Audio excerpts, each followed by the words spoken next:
Thank you for coming along on this trip to Helsingsor, Denmark. Helsingsor, known in English as Elsinore, is famous as a setting for William Shakespeare's play, Hamlet. My friend Steve Madone and myself are riding 10-speed bicycles through Scandinavia. We arrive in Helsingborg and catch the ferry across to Helsinore. The trip is rapid, 20 minutes, being about 4 kilometers.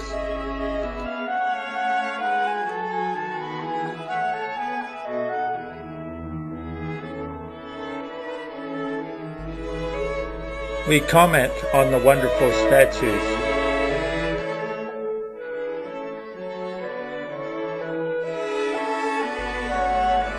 Who are these ladies? Feeding fish at the harbor.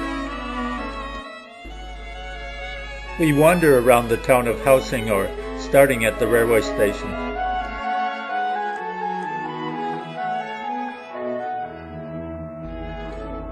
I look at the buildings.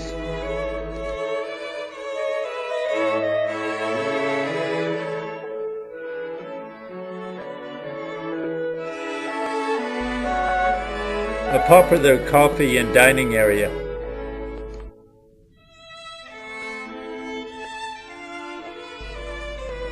Quaint Danish buildings.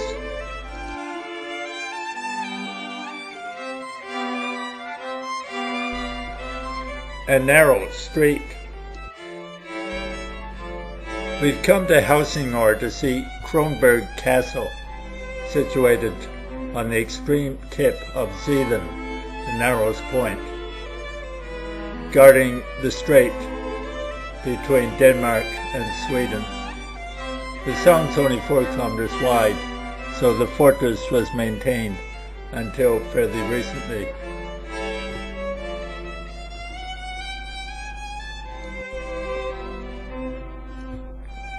This map of the castle shows that it's directly on the water. It's surrounded by a fairly high wall and moat with only a couple of entrances. The postcard advertises its significance in William Shakespeare's Hamlet. And we're reminded of this connection over and over again. The castle is still used to stage productions of Hamlet, as this advertisement shows. These signs advertise some of the productions in the past. Costumes used in Hamlet. The first glimpse of the castle is from afar. As we approach on the ferry, it gradually looms, dominating the skyline as this early postcard shows.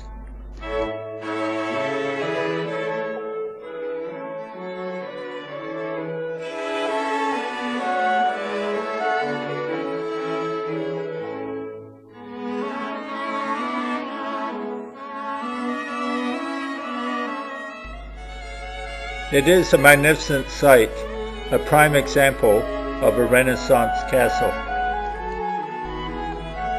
A view from the moat.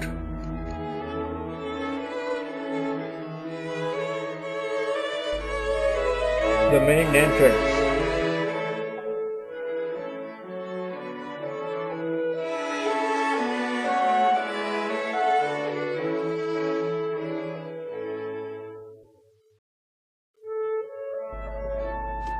The towers dominate, each with a different name. They look impressive and scary when you're at the bottom, looking up.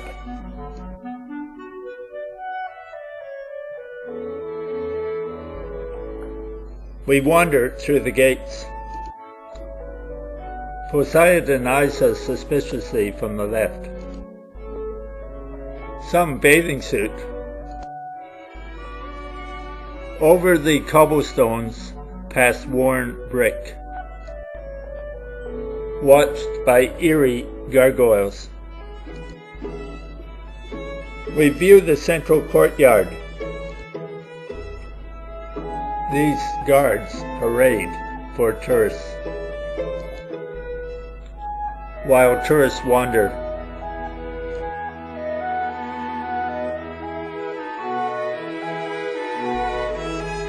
It's quite a building. Open windows flap in the wind.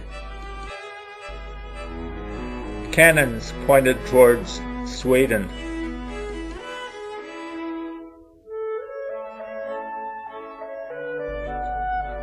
They even fire off a cannon to show they still work.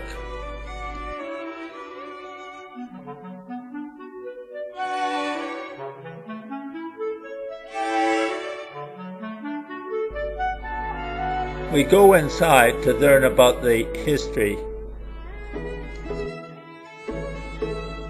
and to look at wall paintings and dress of the period.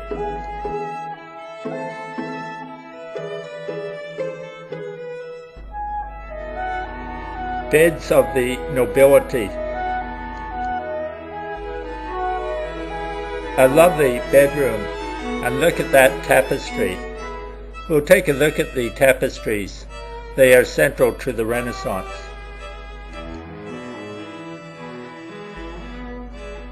A Renaissance picture gallery.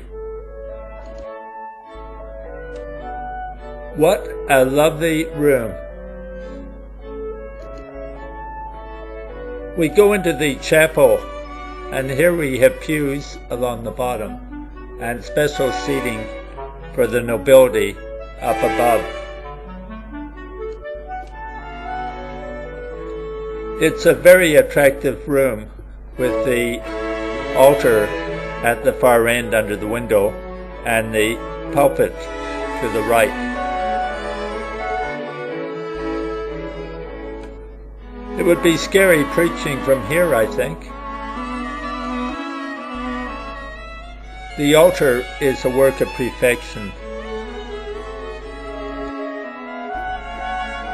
Jesus on the cross above the altar.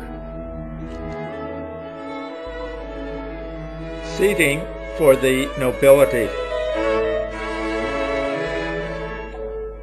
And here's the organ. I'm always intrigued by fireplaces. This one is beautiful. A close-up of the babies above the fireplace.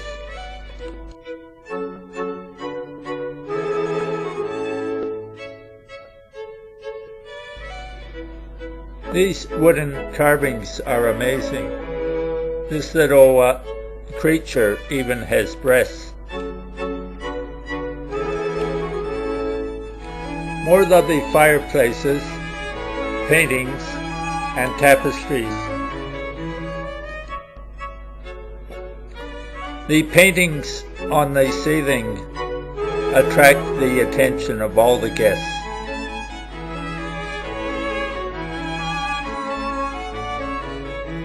This door has Christian IV above it, and perhaps that's Christian IV in the portraits.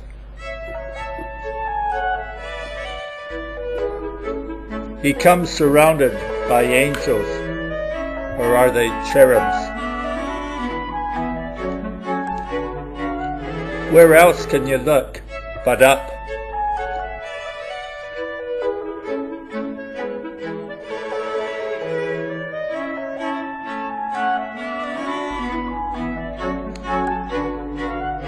Lovely wood.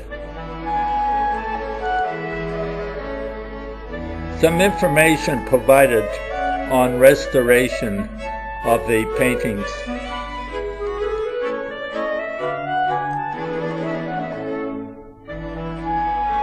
Historical information.